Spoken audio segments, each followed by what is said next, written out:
वक्रतुंड महाकाय सूर्यकोटि समप्रभा निर्विघ्नं कुरु मे देव सर्वकार्येषु सर्वदा। ओम गण गणपतये नमो नमः। श्री सिद्धि विनायक नमो नमः। अष्ट विनायक नमो नमः। गणपति बप्पा मोरया। ओम नमो भगवते वासुदेवाय नमः। हर हर महादेव। राधे राधे।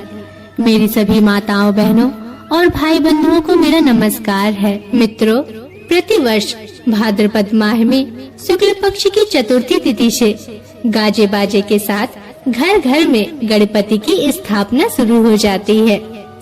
देश भर में गणेश चतुर्थी के दिन से 10 दिन तक चलने वाले गणेश उत्सव की शुरुआत हो गई है। लेकिन क्या आप जानते हैं कि यह उत्सव 10 दिनों तक ही क्यों चलाया जाता है? आइए जानते हैं कि इसके पीछे का क्या कारण है। मित्रों, गणेश उत्सव मनाने के पीछे कई कथाएं प्रचलित हैं। माना जाता है कि भाद्रपद माह में शुक्ल पक्ष की चतुर्थी तिथि को ही गणेश जी का जन्म हुआ था, इसलिए इस दिन को गणेश चतुर्थी के नाम से जाना जाता है। वहीं दूसरी ओर 10 दिनों तक गणेश उत्सव मनाने के पीछे यह कथा मिलती है कि वेद व्यास जी ने गणेश भगवान से महाभारत ग्रंथ लिखने की प्रार्थना की, तो गणेश जी ने 10 दिनों तक बिना रुके महाभारत लिखते रहे। जब वेद व्यास जी ने देखा तो पाया कि गणेश जी का तापमान बहुत बढ़ा हुआ है और वे 10वें दिन उन्हें नदी में स्नान करवाने ले गए। मित्रों, तभी से गणेश चतुर्थी की शुरुआत मानी जाती है। मित्रों, गणेश चतुर्थी की शुरुआत हो चुकी है और हम सभी के घर में बप्पा आ भी चुके हैं। और इसी शुभ अवसर पर मैं आपको इन गणेश उत्सव के 10 दिनों में बप्पा की 10 रोचक कथाएं सुनाने वाली हूँ, जिससे गणेश उत्सव के साथ साथ बप्पा की कथाएं सुनने से बप्पा का आशीर्वाद हमेशा हम पर बना रहे और उनकी कथाओं का रसपान गणेश उत्सव के उत्साह को और बढ़ा दे और सभी भक्त भक्ति रस में डूबे रहें। तो चलिए बप्पा का दर्शन करते हुए आज की प्रथम कथा शुरू करते हैं। मित्रों, आज गणेश जी की प्रथम कथा है, जिसका शीर्षक है कि मूषक राज गणेश जी के वाहन कैसे बने और गणेश जी के चूहे का क्या नाम है। तो चलिए सुनते हैं इससे जुड़ी कथा। धर्म ग्रंथों के अनुसार हजारों युग पहले एक बहुत ही भयंकर असुरों का राजा था, जिसका नाम गजामुख था। वह असुर बहुत ही शक्तिशाली बनना चाहता था और सभी देवी देवताओं को अपने वश में करना चाहता था, इसलिए हमेशा भगवान शिव से वरदान के लिए तपस्या करता था। शिव जी से वरदान पाने के लिए वह अपना राज्य छोड़कर जंगल में जाकर रहने लगा और शिव जी से वरदान प्राप्त करने के लिए बिना पानी पिए, बिना भोजन खाए दिन रात तपस्या करने लगा। मित्रों, कुछ साल बीत गए। शिव जी उसके अपार तप को देखकर प्रसन्न हो गए और शिव जी उसके सामने प्रकट हुए। शिव जी ने खुश होकर उसे दैविक शक्तियाँ प्रदान की, जिससे वह बहुत शक्तिशाली बन गया। सबसे बड़ी ताकत जो शिव जी ने उसे प्रदान की वह यह थी कि वह किसी भी शस्त्र से नहीं मारा जा सकता।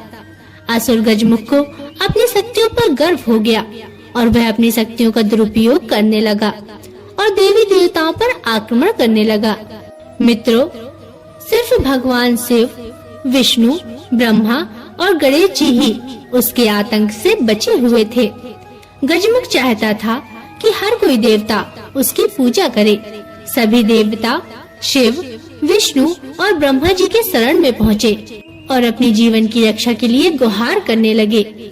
यह सब देखकर शिव जी ने गणेश को असुर गजमुख को यह सब करने से रोकने के लिए भेजा। गणेश जी ने गजमुख के साथ युद्ध किया और असुर गजमुख को बुरी तरह घायल कर दिया, लेकिन तब भी वह नहीं माना। उस राक्षस ने स्वयं को एक मूषक चूहा के रूप में बदल लिया और गणेश जी की ओर आक्रमण करने के लिए दौड़ा। जैसे ही वह गणेश जी के पास पहुंचा, गणेश जी कूदकर उसके ऊपर बैठ गए और गणेश जी ने गजमुख को जीवन भर के लिए एक मूष में ही बदल दिया और अपने वाहन के रूप में जीवन भर के लिए उसे अपने पास रख लिया। बाद में गजमुख भी अपने इस रूप से खुश हुआ और गणेश जी का प्रिय मित्र भी बन गया। मित्रों, तभी से गणेश जी की उपासना बिना मूषक के करने पर मनोकामनाएं पूरी नहीं होती।